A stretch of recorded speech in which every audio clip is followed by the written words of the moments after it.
Watch the meeting online, my father texted. They all sat in the boardroom. Smirking. My assistant walked in with the acquisition papers. Meet your new boss. Their faces turned white. Hello everyone. Before we start today's video, I need your help. We've noticed that the channel is losing traction, and subscribing is one of the best ways you can help us. It's quick, free, and allows us to continue bringing you great content. Your support means everything. Let's keep this channel growing together. Thank you very much. Now let's begin the video. Hello people. I stared at the text message from my father for a full minute, letting the familiar sting of dismissal wash over me. Meetings at 10 a.m. You can watch the live stream. Too many people in the boardroom already. Sutton Technologies' gleaming headquarters stretched 40 stories into the Manhattan skyline, each window reflecting the morning sun like a reminder of everything I'd helped build. I designed the international expansion strategy that took us from a $20 million family business to a $400 million tech empire. But apparently, I didn't deserve a seat at the table. My name is Catherine Sutton, and at 35, I was technically the executive vice president of global strategy. Technically, because my father, Richard Sutton, had slowly been stripping away my responsibilities for the past year, redistributing them to my younger brother, James, and his fraternity brother turned CFO, Mark Davidson. I glanced at my watch, 9:45 a.m. The acquisition meeting would start soon. Masterson Corp., our biggest competitor, had made an unsolicited offer to buy Sutton Technologies for $580 million, a hostile takeover wrapped in a friendly envelope. Miss Sutton? My assistant, Olivia Pierce, appeared in my office doorway. Everything's ready. I nodded, trying to hide my bitterness. They're not expecting us in the boardroom. No, she agreed, a slight smile playing at her lips. They're not. Olivia had been with me for 3 years, ever since I hired her fresh from Harvard Business School. While everyone else saw a quiet, efficient assistant, I recognized something more, a strategic mind sharp enough to cut diamond. Through the glass walls of my 38th floor office, I could see people filing into the main boardroom 2 floors below. James in his perfectly tailored Tom Ford suit, Mark with his Rolex glinting under the fluorescent lights, and my father holding court at the head of the table. My phone buzzed again. A message from James. Don't worry, sis. We'll fill you in after we close the deal. That smirking emoji was the last straw. Olivia, I said quietly.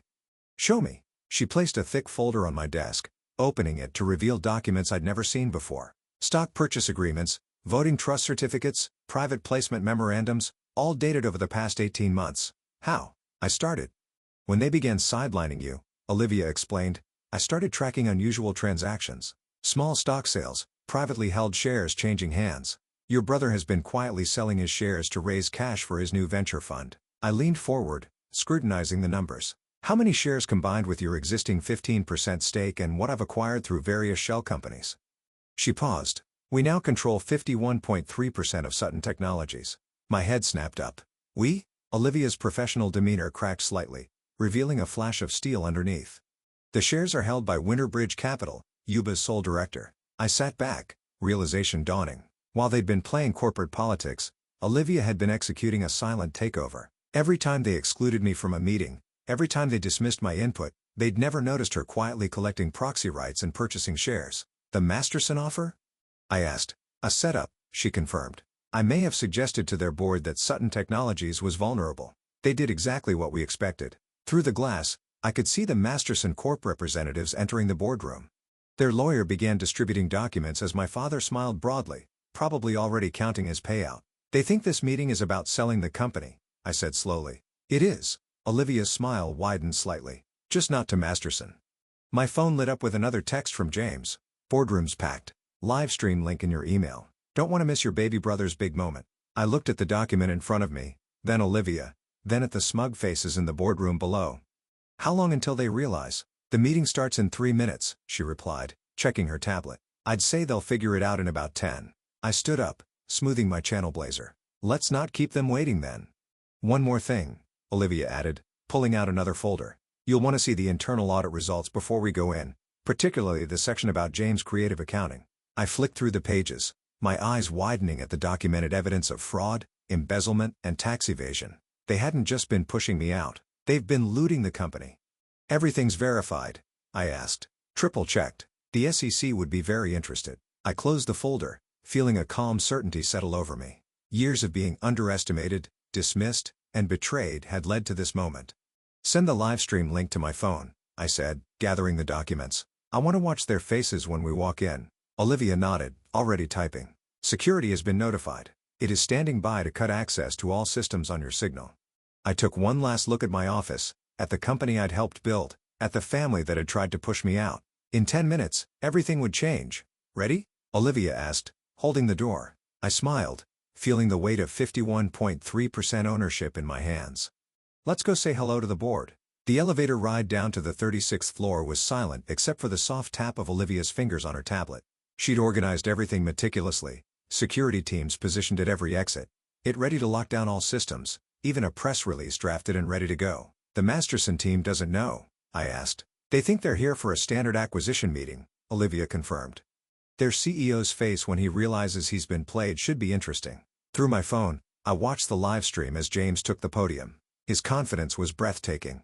Standing there in his $5,000 suit, addressing the board like he'd earned his position through something other than nepotism. Today marks a historic moment for Sutton Technologies, he announced, his voice carrying through my earpiece. The Masterson acquisition represents. I muted the audio, turning to Olivia. Show me the proof of embezzlement again.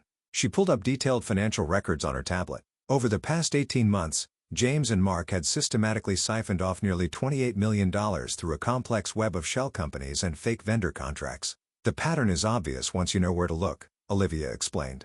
They created consulting firms that existed only on paper, then billed Sutton Technologies for services never rendered. Classic fraud, just execute it with better paperwork. And Dad knew everything, signed off on most of it. We have his electronic signatures on all the key documents. The elevator stopped. Through the glass walls, I could see the boardroom 20 feet away. James was still speaking, gesturing enthusiastically at a PowerPoint presentation about synergy opportunities. Miss Sutton, a deep voice greeted us. Michael Chin, head of security, stood waiting with two of his team. Everything's in position. I nodded. Anyone tries to leave that room without my permission, they don't, he finished firmly. My phone buzzed again. Another text from James. Celia Dawn here, sis. Don't worry, I'll make sure you keep your job after the merger. I showed the message to Olivia, who actually laughed. Should we tell him you've already decided on his severance package? Let's break his heart gently, I replied. Though we both knew there would be nothing gentle about what came next. I pulled up the internal audit report on my phone, sending copies to every board member's email with a single click. In the boardroom, I watched as phones began buzzing simultaneously. James faltered mid-sentence as notifications lit up across the room. My father frowned, reaching for his phone. Mark's face suddenly lost its smug expression as he opened the document. Right on schedule, Olivia murmured, checking her watch. Would you like to see the surveillance footage we gathered? She pulled up videos on her tablet. James meeting with fraudulent vendors in underground parking lots. Mark shredding documents after hours. My father in his office, explicitly discussing how to hide transactions from Catherine's prying eyes. They never considered that your quiet assistant might be watching, Olivia said, her satisfaction evident. Rich men in expensive suits tend to ignore women they consider beneath them. Through the glass, I could see the panic spreading. Board members were whispering urgently to each other. The Masterson team looked confused. James had stopped speaking entirely, his face growing paler by the second. My father stood up abruptly. We need a brief recess. Actually, I said into my phone, triggering the boardroom speaker system. You need to stay exactly where you are. Every head in the room snapped toward the sound of my voice. Through the glass walls, they could see me standing in the hallway. Olivia by my side, security personnel positioned strategically behind us. The meeting will continue, I continued, my voice echoing through the speakers, just with a slightly different agenda. What is this? James demanded, but his voice shook slightly. Check your email again, I replied. You'll find updated ownership records for Sutton Technologies. Pay particular attention to the controlling interest section. I watched through the glass as they frantically refreshed their phones. The color drained from my father's face as he realized what he was seeing. Impossible, he whispered, but the microphones picked it up. These chairs, where did they? Would you like to explain the fraudulent consulting contracts first? I asked. Or should we start with the offshore accounts you've been hiding from the IRS? Mark jumped to his feet. You can't prove. Sit down, Mr. Davidson. Olivia spoke for the first time, her voice carrying clearly through the speakers. The SEC has already received copies of everything we're about to discuss. The Masterson CEO looked between us and my family, realization dawning on his face. This isn't an acquisition meeting, is it? Oh, it is, I replied. Just not the one you were expecting. I nodded to Olivia, who pressed a button on her tablet. The boardroom's main screen lit up with a new presentation. Sutton Technologies restructuring plan, effective immediately. Now, I said, reaching for the boardroom door handle. "Shall we begin?" The faces staring back at me were a symphony of shock, betrayal, and dawning horror. My father gripped the table like it might save him. James looked like he might throw up on his expensive shoes. I smiled, feeling the weight of years of dismissal falling away. "I hope you saved the livestream link, little brother. You won't want to miss what happens next." The boardroom fell silent as I walked in. Olivia 2 steps behind me, security positioned at every exit. The air felt charged like the moment before a lightning strike. "Catherine," my father started, attempting to regain control. "This is highly irregular." "Irregular?" I cut him off, my voice sharp, like the $28 million missing from company accounts, or irregular like the fake consulting firms James has been running. The Masterson team shifted uncomfortably in their seats. Their CEO, David Masterson, looked like he was calculating his fastest escape route. "Mr. Masterson," I turned to him. "I apologize for the dissection. You were brought here under false pretenses." "I'm beginning to gather that," he replied dryly. "Olivia, please show everyone the real numbers." She pressed a button on her tablet and the screen filled with transaction records, bank statements, and damning email threads. "Over the past 18 months, I announced James Sutton and Mark Davidson, with full knowledge and approval from CEO Richard Sutton, has systematically embezzled $28,400,000 through a network of shell companies." James shot to his feet. "You don't have proof." September 15th, 2:14 p.m. Olivia interrupted smoothly. "You're meeting with Thomas Werner in the parking garage of the Four Seasons. Would you like to see the surveillance footage?" She pulled up the video. James's face went from red to gray as he watched himself accepting an envelope. The audio crystal clear. "Dad will sign off on the invoices. Catherine won't notice a thing." "Or perhaps," I continued, "we should discuss the offshore accounts in the Cayman Islands, the ones holding funds stolen from company pension plans." Mark Davidson started edging toward the door, but Michael Chen stepped forward, blocking his path. "Sit down, Mr. Davidson," I said coldly. "The FBI will want to speak with you about those wire transfers." My father stood up slowly, his authority visibly crumbling. "Catherine, whatever you think you found, we can explain." "Like you explained cutting my voting rights?"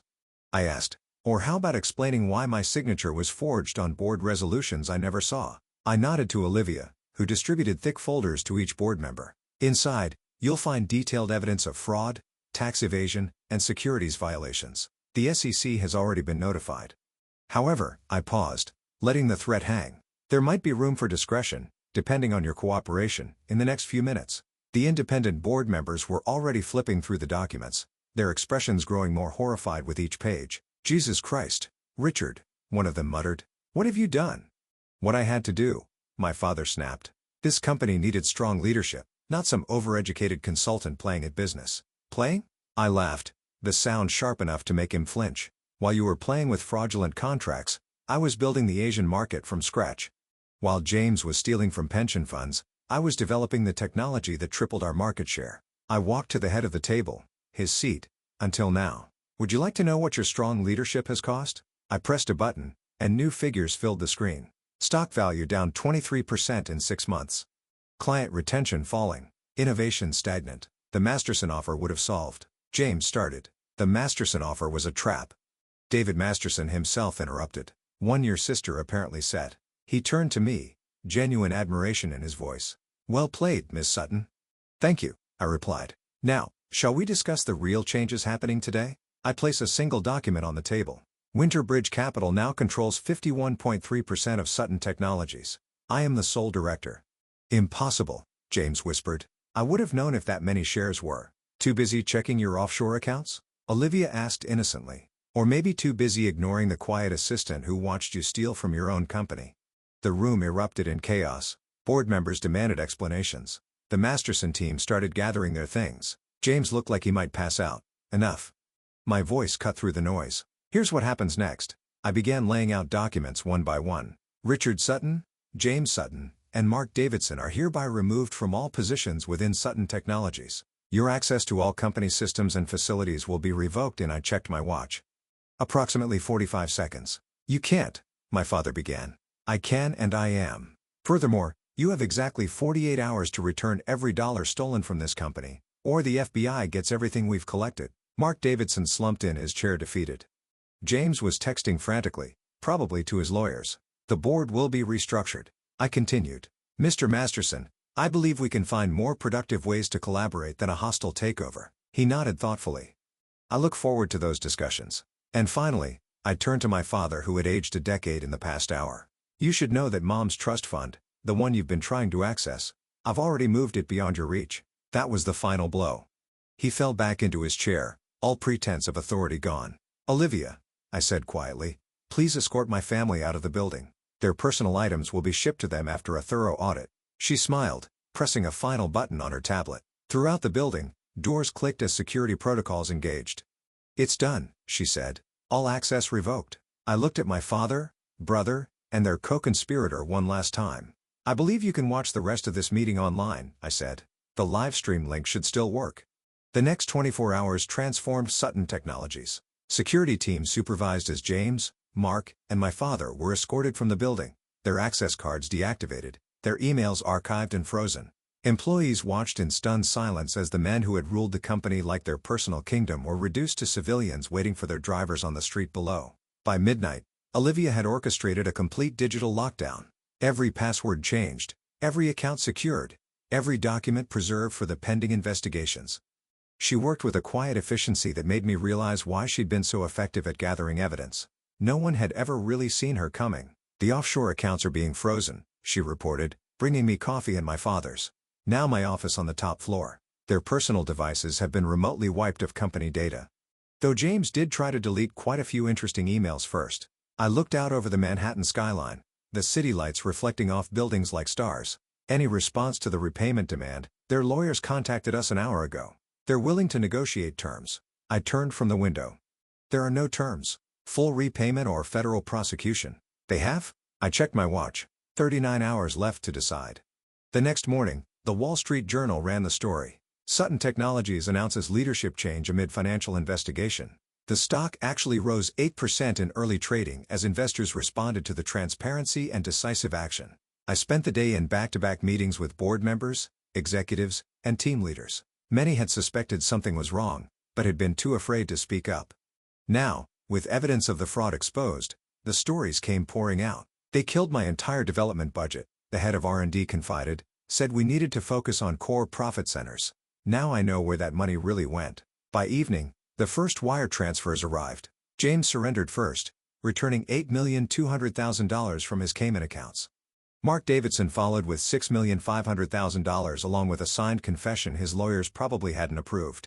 My father held out until hour 47. His transfer of $13,700,000 came with a single-line email. You've destroyed this family. I forwarded his message to Olivia, who had become my de facto chief of staff.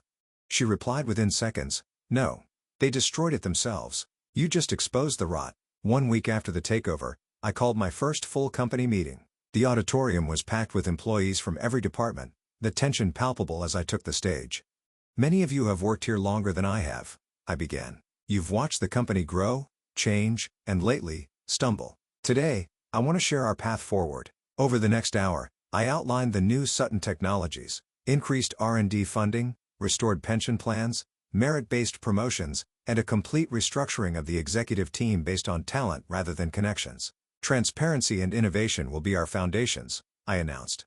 No more hidden accounts, no more fraudulent contracts, no more decisions made in secret boardrooms. The applause started slowly, then built to a thunderous standing ovation. In the back, I saw Olivia smile for the first time in days. The changes came quickly after that. David Masterson and I negotiated a strategic partnership instead of a takeover, combining our technologies to open new markets. The stock rose another 15% on the announcement. James attempted one last power play, trying to rally shareholders for a proxy fight. It died quickly when Olivia released evidence of his attempts to delete incriminating emails. He resigned his shares in exchange for avoiding criminal charges, though the IRS was still very interested in his tax returns. 3 months after the takeover, I sat in my office reviewing quarterly results. Revenue up 24%. Employee retention improved. Innovation pipeline fuller than ever. A knock at the door interrupted my analysis. Olivia entered, carrying a newspaper. You might want to see this, she said, handing me the business section. The headline read, Sutton Technologies named most innovative company in tech sector. Below was a photo of me in the new research lab we'd opened surrounded by engineers and developers. There's something else, Olivia added, placing a folder on my desk. Your father's trying to access the company pension fund again through a proxy this time. I sighed, opening the folder. Send everything to the SEC. No more protecting them from consequences. She nodded, then hesitated. He's also requested a meeting. Says he wants to heal the family. I thought about the years of dismissal, the casual cruelty, the systematic destruction of everything I'd worked for. Then I thought about the company we were building now, stronger and more ethical than they could have imagined. Tell when he can watch our next shareholders meeting online, I replied. The livestream link still works. Olivia smiled, understanding perfectly. I'll have security update the blocked list. As she turned to leave, I called after her. Why did you do it? Help me take them down. She paused at the door. Because you built while they destroyed. Because you earned everything they stole. She straightened her impeccable blazer. And because I believe talent and integrity should win over privilege and fraud. I nodded, turning back to the quarterly reports. Outside my window, the sun was setting over Manhattan, painting the sky in shades of possibility. Sometimes the quietest people in the room are the ones you should watch most carefully. Sometimes the greatest victory isn't in the takeover, but in rebuilding something better from the ruins of betrayal. And sometimes, just sometimes, justice comes with a corner office and a really good assistant.